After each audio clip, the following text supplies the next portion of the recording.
이 시간 말씀을 통해서 믿음으로 결단하시고 하나님의 덮어주심의 은혜를 충분히 누리는 성도 여러분이 되셨으면 좋겠습니다. 오늘 우리가 읽은 본문의 말씀은 홍수 사건 이후에 노아의 가정에서 일어난 한 사건을 기록한 것입니다. 심판의 시간이 지난 이후에 방주에서 나온 노아와 그리고 그의 가족들은 하나님께 제사를 드렸습니다. 창세기 8장 20절 말씀에 보면 이렇습니다. 노아가 여호와께 제단을 쌓고 모든 정결한 짐승과 모든 정결한 새 중에 제물을 취하여 번제로 제단에 드렸더니라고 기록을 하고 있습니다. 그리고 하나님께서 노아에게 아담에게 주셨던 그러한 은혜와 축복을 다시 허락하셔서 무지개를 보여주시며 이제 다시는 물로 세상을 심판하지 아니하겠다라고 약속하여 주셨습니다. 하나님께서는 노아에게 주신 이 축복은 바로 세상을 창조하시고 그리고 아담에게 주셨던 동일한 복, 즉 생육하고 번성하여 땅에 충만하라라고 하는 그러한 말씀입니다. 창세기 1장 28절 말씀에 보면 이렇게 기록을 하고 있습니다. 하나님이 그들에게 복을 주시며 하나님이 그들에게 이르시되 생육하고 번성하여 땅에 충만하라, 땅을 정복하라, 바다의 물고기와 하늘의 새와 땅에 움직이는 모든 생물들을 다스리라 라고 그렇게 말씀하셨습니다. 이제 하나님께서 노아에게 그리고 그의 후손들을 통하여서 이 땅에 하나님의 나라를 건설하기 위해 준비하고 계시는 것입니다. 그러기 위해서는 먼저 하나님의 은혜 안에 굳건하게 붙들려 있어야 한다라는 사실입니다. 우리는 세상의 죄악 가운데 깊이 빠져 있을 때 노아는 하나님의 은혜를 입음으로 말미암아서 구원을 받았음을 성경을 통해서 함께 이미 살펴보았습니다. 노아는 하나님의 심판을 생생하게 목격한 자입니다. 그리고 경건한 삶을 통해서 이제는 하나님의 나라를 이루어가야 하는 그러한 막중한 책임을 부여받은 자이기도 합니다.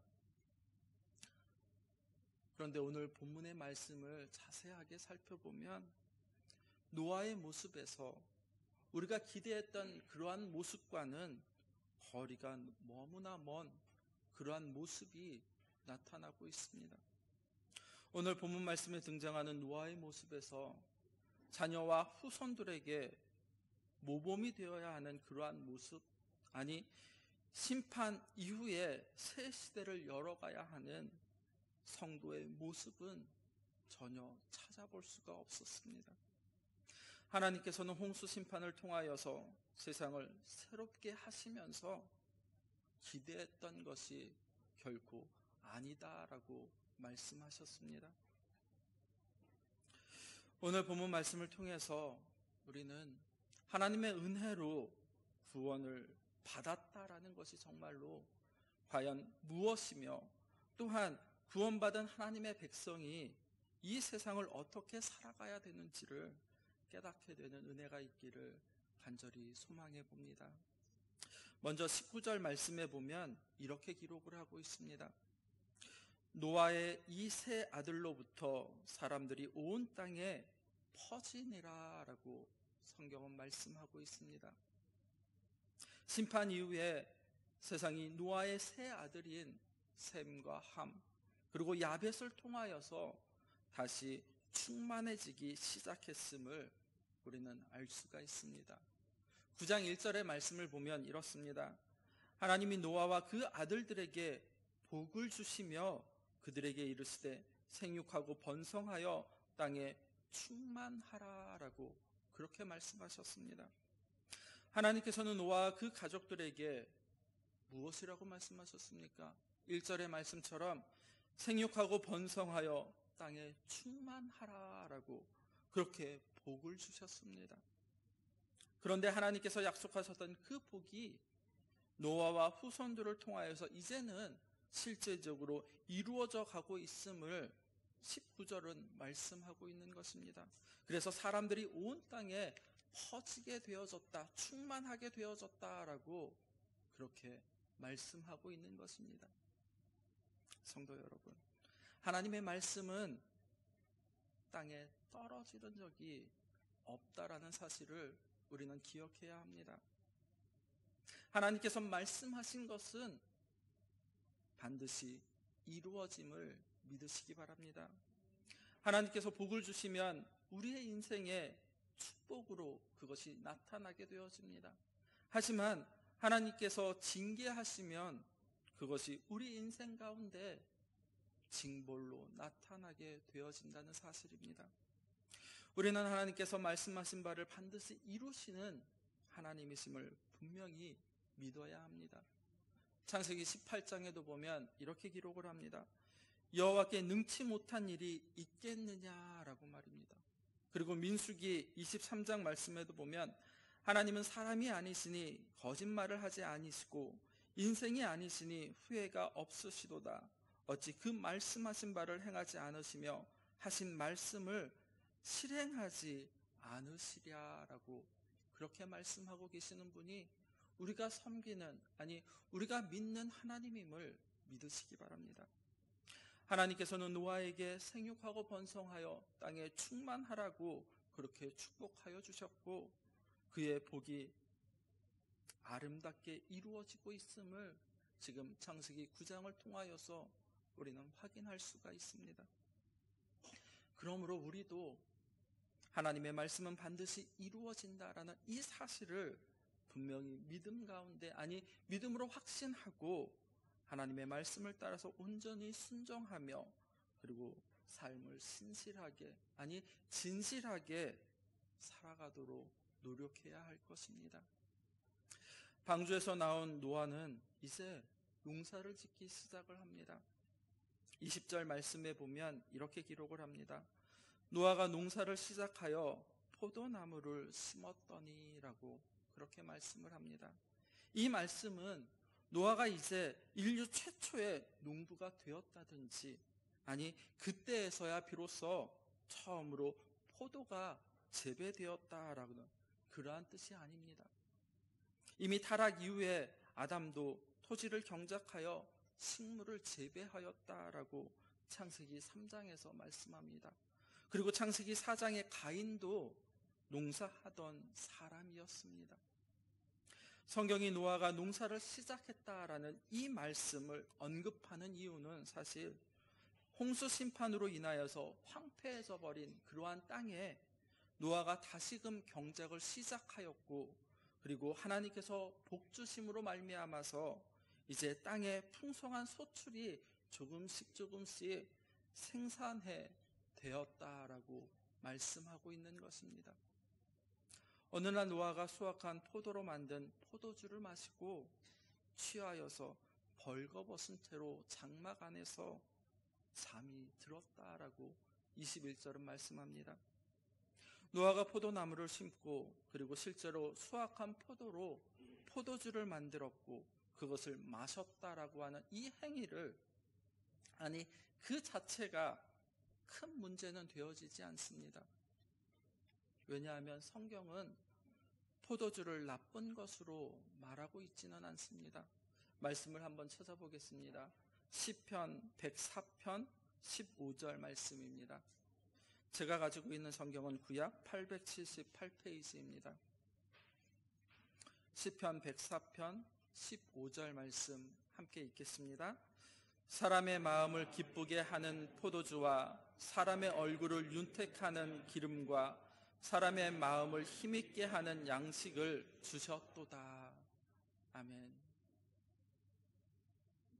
오히려 시편 104편 15절의 말씀을 보면 포도주를 하나님께서 사람에게 주신 선물로 그렇게 말씀하고 있는 것을 볼 수가 있습니다. 그리고 신명기 14장 23절 말씀에 보면 이렇게 기록을 합니다.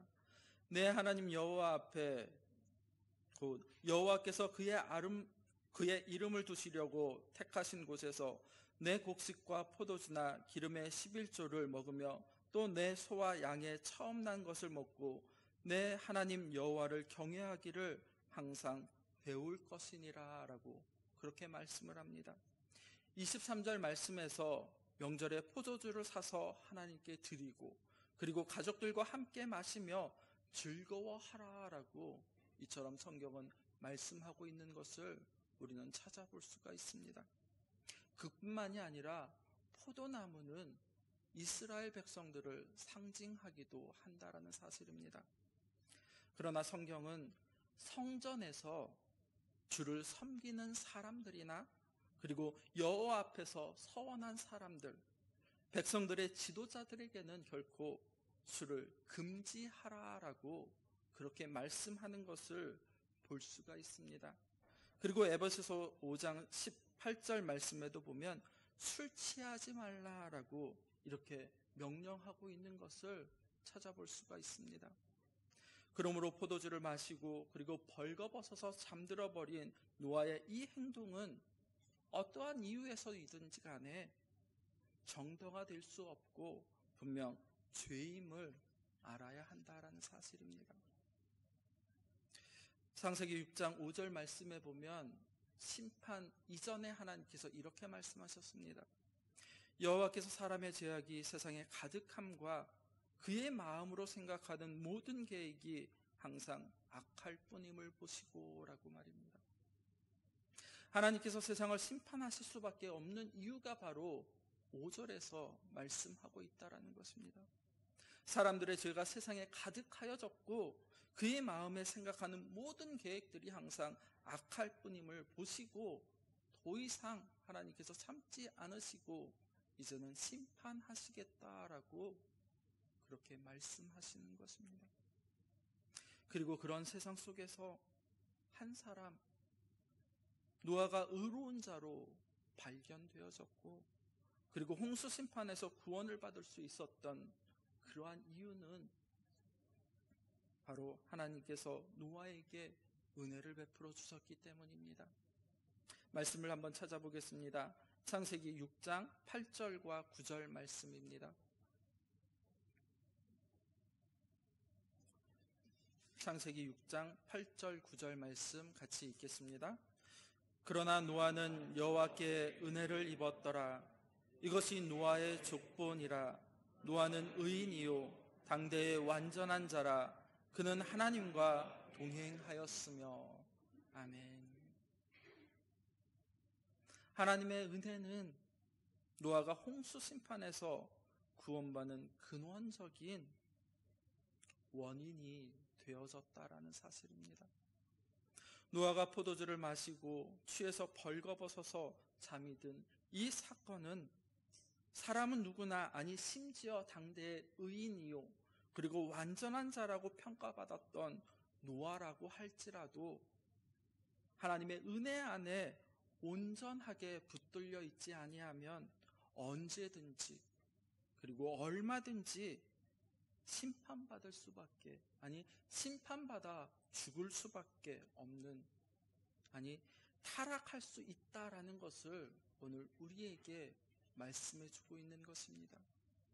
특별히 노아가 포도주를 만취해서 장막 안에서 벌거벗고 잠이 들었다라고 할 때 여기서 벌거벗다라는 이 말씀은 창세기 3장에 아담과 하와가 죄를 짓고 벌거벗은 것을 알았다라고 사용하는 때 같은 단어로 그렇게 하나님 앞에서 부끄러운 죄인의 실상을 의미하는 단어이기도 합니다. 인간은 하나님의 은혜로 추악함 그리고 악함, 더러움을 덮임을 받아서 가려지지 못하고 벌거벗은 수치밖에 남은 것이 없는 그러한 존재들입니다. 모든 인생의 실상은 그러하다라는 것입니다. 무엇을 가지고 있든 간에, 아니 어떠한 것을 이루었고 그리고 누리고 있다고 할지라도 하나님의 은혜로 옷 입지 아니하면, 즉 오늘 말씀과 같이 하나님의 덮어주심의 은혜를 입지 못하면 결국에는 벌거벗은 수치밖에 남는 것이 없는 존재임을 우리는 깨달아 알아야 한다는 사실입니다. 21절에서 22절 말씀에 보면 또한 이렇게 기록을 하고 있습니다. 포도주를 마시고 취하여 그 장막 안에서 벌거벗은지라. 가나안의 아버지 함이 그의 아버지의 하체를 보고 밖으로 나가서 그의 두 형제에게 알리매라고 기록을 합니다. 포도주를 마시고 그리고 벌거벗은 채로 잠이 든 아버지 노아의 모습을 바라본 아들들의 반응은 어떠하다라고 성경이 말씀을 합니까? 가나안의 아버지 함이 제일 먼저 아버지 노아의 허물을 보게 되어졌습니다.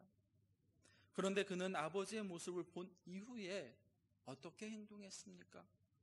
그 허물을 덮어주기보다는 오히려 밖으로 나가서 두 형제 셈과 야벳에게 아버지가 벌거벗고 잠들었다는 것을 이야기하게 됩니다. 함이 노아의 벌거벗은 몸과 하체를 보았다고 하였을 때 여기서 보았다라는 히브리 단어 라는 단순히 쳐다보는 것이 아니라 마치 조롱하듯이 바라본다라는 그러한 의미를 가지고 있는 단어입니다. 어느 사회에나 마찬가지로 벌거벗은 모습은 결코 다른 사람들에게 보여주지 않는 것입니다. 아니, 최대의 수치이고 불명예일 것입니다. 특히나 지도자의 위치에 있는 사람들이나 아니 지도자로서의 자격과 권위가 크게 실추되어지기 때문입니다. 함이 아버지 노아의 벌거벗은 모습을 바라보고 또 그것을 가려주지 아니하고 비우고 떠벌린 것은 가장으로서의 아버지의 권위를 짓밟는 것이었습니다. 그리고 아버지 노아로부터 자기 가족의 지도권을 빼앗으려는 그러한 행동으로 우리는 볼 수가 있습니다. 도대체 왜 함이 이렇게 행동을 하게 됐습니까? 어느 주석가는 이렇게 이야기합니다. 함은 아버지 노아가 하나님의 앞에서 의롭고 그리고 정결한 자로 살아가는 것을 싫어했기 때문이다라고 그렇게 기록한 것을 보았습니다. 아니, 어쩌면 함은 아버지 노아가 자녀들에게 늘 항상 하나님 앞에서 신실하게 거룩하게 그렇게 살아가도록 지도하는 것, 그것이 싫었을 것입니다. 늘 바르게 그리고 정결하게 살아야 한다라고 했던, 그렇게 말씀했던 아버지 노아가 지금 어떠한 모습입니까? 술에 취해 장막에서 벌거벗고 잠든 모습을 보면서 아마 속으로 쾌세를 불렀을 것입니다. 우리한테는 그렇게 성경의 말씀대로 그렇게 바르게 살라라고 늘 강조하시더니 아버지는 술에 취해 벌거벗고 자는 꼴이다라고, 그래서 형제에게 그런 아버지의 모습을 비웃은 것일 수도 있습니다. 그런데 함으로부터 아버지의 허물을 전해 들은 셈과 야벳은 어떻게 행동하였습니까? 함께 23절의 말씀 같이 읽어보겠습니다. 창세기 9장 23절 말씀입니다. 함께 읽겠습니다. 셈과 함이 자기들의 어깨에 메고 뒷걸음질 쳐 들어가서 그들의 아버지의 하체를 덮었으며 그들이 얼굴을 돌이키고 그들의 아버지의 하체를 보지 아니하였더라. 아멘. 23절의 말씀을 보면 셈과 야벳이 옷을 가져다가 자기들의 어깨에 걸치고 아버지가 있는 곳까지 뒷걸음질 쳐서 들어가서 아버지의 그 벌거벗은 몸 하체를 덮어주었다라고 이렇게 기록을 하고 있습니다. 아버지의 벌거벗은 몸을 보지 않기 위해서 아버지 쪽으로 얼굴도 돌리지 아니하였다라고 말입니다. 이들은 비록 아버지가 실수하였지만 여전히 아버지를 경외하고 그리고 그 허물을 덮어주었다라는 것입니다. 얼마 후에 술에서 깬 노아가 자기 아들들이 자신에게 한 일을 듣고 그리고 알게 되어졌습니다. 노아는 아들 함이 한 일을 알고 함을 저주하고 그리고 셈과 야벳을 축복하였습니다. 25절 말씀에 보면 이렇게 기록을 합니다. 이에 이르되 가나안은 저주를 받아 그의 형제의 종들의 종이 되기를 원하노라 하고 라고 말입니다. 가나안은 사실 함의 아들 중에 하나입니다. 함에게는 4명의 아들이 있다라고 기록을 합니다. 창세기 10장 6절 말씀에 보면 함의 아들은 구스와 미스라임과 붓과 가나안이요라고 기록을 하는 것을 볼 수가 있습니다. 그런데 노아는 함의 잘못과는 아무런 관련도 없는 가나안을 지금 저주하고 있습니다. 우리가 인간적으로 생각해 보면 노아가 가나안을 저주한 이 사실은 도저히 이해할 수가 없는 사건입니다. 실수를 한 사람은 누구입니까? 노아입니다. 자신이 술에 취해서 벌거벗고 자는 추태를 그렇게 부렸습니다. 자기가 실수해놓고 그 사실을 형제들에게 말했다고 함의 아들인 가나안을 저주하는 것은 도무지 이해가 되지 않는 부분들입니다. 어쨌든 간에 노아는 함의 아들인 가나안에게 지금 무엇이라고 말씀합니까? 그의 형제의 종들의 종이 되기를 원한다라고 말입니다. 그냥 형제의 종이 아니라 말씀을 자세히 보면 그의 형제의 종들의 종이다라고 그렇게 말하고 있는 것을 볼 수가 있습니다. 형제의 종이 된 것만으로도 억울하고 참 비참한 일인데 그의 형제의 종들의 종이라고 하는 것은 더욱 비참하게 만드는 것이 됩니다. 반면에 노아는 아버지의 벌거벗은 몸을 보지 아니하고 그리고 그 수치를 덮어주었던 셈과 야벳을 이렇게 축복을 합니다. 26절과 27절 말씀 같이 한번 보겠습니다. 창세기 9장 26절, 27절 말씀 같이 읽겠습니다. 또 이르시되 셈의 하나님 여호와를 찬송하리로다. 가나안은 셈의 종이 되고 하나님이 야벳을 창대하게 하사 셈의 장막에 거하게 하시고 가나안은 그의 종이 되게 하시기를 원하노라 하였더라. 아멘. 26절 말씀에 보면 노아는 먼저 셈을 향하여서 셈의 하나님 여호와를 찬송한다라고 기록을 합니다. 이 말씀은 셈을 축복한다라는 그러한 말이기보다는 오히려 셈을 통하여서 하나님께서 찬양을 받으시기를 원한다라는 그러한 의미가 담겨져 있습니다. 그런데 이 말씀은 아주 신학적으로 매우 중요한 의미가 담겨져 있는 말이기도 합니다. 이 말씀은 셈의 후손 가운데에서 바로 메시아가 탄생될 것을 예고하고 있기 때문입니다. 이런 의미에서 볼 때 노아가 셈을 이렇게 축복하는 것은 엄청난 은혜이며 그리고 축복이 아닐 수 없다라는 사실입니다. 셈은 야벳과 함께 아버지 노아의 수치를 덮어주었을 뿐인데 셈에게 이러한 특별한 은혜가 지금 주어졌다라는 사실입니다. 또한 야벳에 대해서도 하나님이 야벳을 창대하게 하사 셈의 장막에 거하게 하시기를 원한다라고 27절에서 말씀하고 있습니다. 이 말씀은 야벳 또한 셈의 후손으로 오실 메시아를 통한 구원의 축복을 더불어서 함께 누리게 될 것이다 라고 말씀하는 것입니다. 그렇다면 함의 후손은 이러한 구원의 은혜 가운데 완전하게 배제되었겠습니까? 성경은 그렇게 말씀하고 있지 않습니다. 함의 후손들 역시 비록 종의 처지의 위치이지만 셈은 야벳의 장막에 함께 거하게 될 것이기 때문에 하나님의 구원 계획에서 결코 배제되지 않는다라는 것입니다. 하나님께서 인종에 상관없이 누구든지 간에 그리스도 예수 안에 있기만 하면, 아니 예수 그리스도를 믿음으로 고백하고 확신하는 그 자에게는 구원의 은혜를 허락하신다라고 말씀하시는 것입니다. 그렇다면 과연 술에 취한 아버지의 허물을 덮어준 셈과 야벳을 축복하고 그리고 덮어주지 아니한 함의 저주하는 이 사건을 통하여서 하나님께서 우리에게 오늘 말씀하시고자 하는 바가 과연 무엇이겠습니까?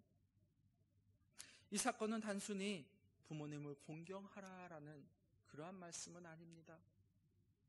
하나님께서 노아가 술에 취해 실수하였고 그리고 자신의 수치를 가려준 셈과 야벳을 축복하고 오히려 자기의 수치를 드러낸 함을 저주한 이 사건을 통해서 오늘 우리에게 말씀해 주시고자 하는 바는 바로 하나님의 덮어주심의 은혜인, 즉 속죄의 은혜와 구원의 은혜를 우리에게 말씀해 주시고자 하는 것입니다. 성도 여러분, 홍수 심판 가운데 노아가 살아남을 수 있었던 비결이 무엇이었습니까?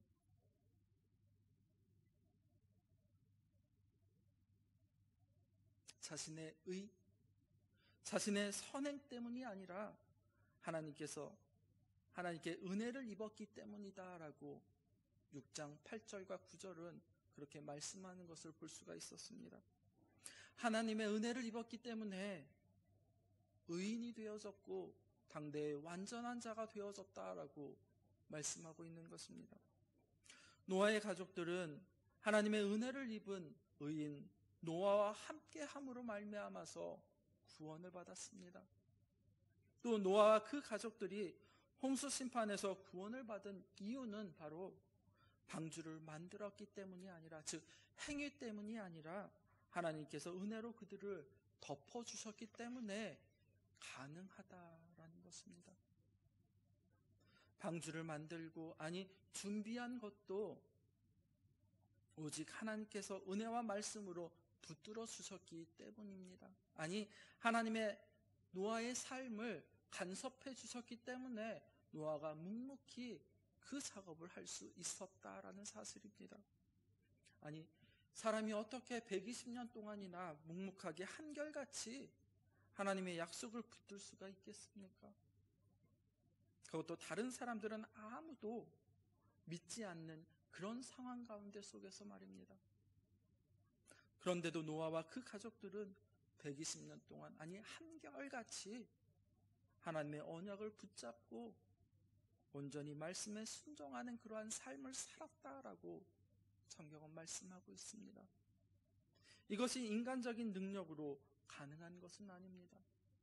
오직 하나님께서 은혜로 그들의 삶을 붙들어 주셨기 때문에 가능하다는 것을 말씀을 통해서 우리는 깨달아 알아야 합니다. 하나님의 심판이 시작되기 전에 하나님께서 방주의 문을 닫아주셨습니다.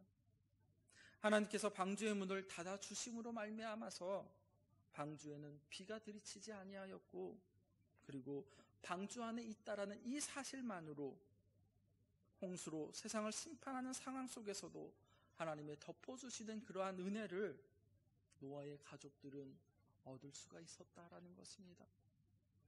노아와 그 아들들은 이러한 하나님의 덮어주심의 은혜 가운데 속에서 구원을 얻은 자들이기 때문에 자신들의 삶을 통해서 이제는 이 은혜를 드러내면서 살아가야 한다라는 것입니다. 그런데 함은 오히려 이 은혜를 무시했다라는 것입니다. 이것이 바로 그가 저주받게 된 이유입니다. 노아가 감정적으로 함을 저주한 것이 결코 아니다라는 사실입니다. 창세기의 저자는 이 하나님의 덮어주심의 은혜를 거절하는 것이 바로 저주이고, 또 함을 통하여서 깨달아 알게 하시고자 한다라는 것입니다. 노아가 술에 취하여서 벌거벗고 잠이 든 이 사건의 핵심은 바로 벌거벗어 수치와 또 부끄러움을 드러내는 노아에 대하여서 세 아들의 셈과 함, 야벳의 태도를 통하여서 구원받은 하나님의 백성의 삶에 대해서 우리에게 말씀해 주시는 것입니다. 함이 그 무서운 홍수 속에서도 살아남을 수 있었던 이유는 자기의 의로움 때문이 아니었다라는 사실입니다. 함도 홍수 심판 가운데 멸망당한 다른 죄인들과 같이 똑같은 죄인일 뿐입니다. 그 죄와 허물을 있는 그대로 심판받았다면 홍수에 의해 멸망당하였을 것입니다. 그러나 하나님께서 은혜로 그 죄와 허물을 덮어주심으로 말미암아서 심판 중에 살아남을 수 있었다라는 사실입니다. 시편 기자는 이렇게 말씀합니다. 말씀을 한번 찾아보겠습니다. 시편 32편 1절 말씀입니다. 시편 32편 1절 말씀 같이 읽겠습니다. 허물의 사함을 받고 자신의 죄를 가려진 자는 복이 있도다. 아멘. 시편 말씀에서 가리움이라는 이 단어가 바로 9장 23절 말씀에서 이야기하는 셈과 야벳이 노아의 하체를 자신들의 옷으로 덮었다라고 할 때 사용했던 단어와 동일한 단어입니다. 즉 허물의 사함을 얻고 죄를 덮어 가리워지는 것, 이것이 바로 복 중에 복임을, 은혜 중에 은혜임을 우리는 알아야 합니다. 성도 여러분, 그 은혜를 알고 있다면 아버지의 수치를 보았을 때 어떻게 해야 하겠습니까? 자신의 죄와 허물이 하나님의 은혜로 가리워져서 심판에 서서 살아남을 수 있었던 것처럼 이제 아버지의 수치와 부끄러움을 덮어주어야만 했습니다. 그러나 함은 그렇게 하지 못하였습니다. 아니, 오히려 함은 아버지의 벌거벗음을 보고 오히려 조롱거리로 삼았습니다. 함의 이러한 모습은 하나님의 은혜를 모르고 자신의 누추함과 부끄러움 그리고 수치를 깨달아 알지 못하는 자들의 삶과 동일하다라는 것입니다. 하나님께서 함의 죄를 저주하심으로 말미암아 함과 같은 모습으로 살아가지 말라라고 또한 말씀하여 주고 계시는 것입니다. 그렇다면 왜 함이 아니라 도대체 함의 아들인 가나안을 이처럼 저주했냐라는 것입니다. 그 의미는 명확하게 알 수는 없습니다. 그래서 여러 해석들이 나오기도 합니다.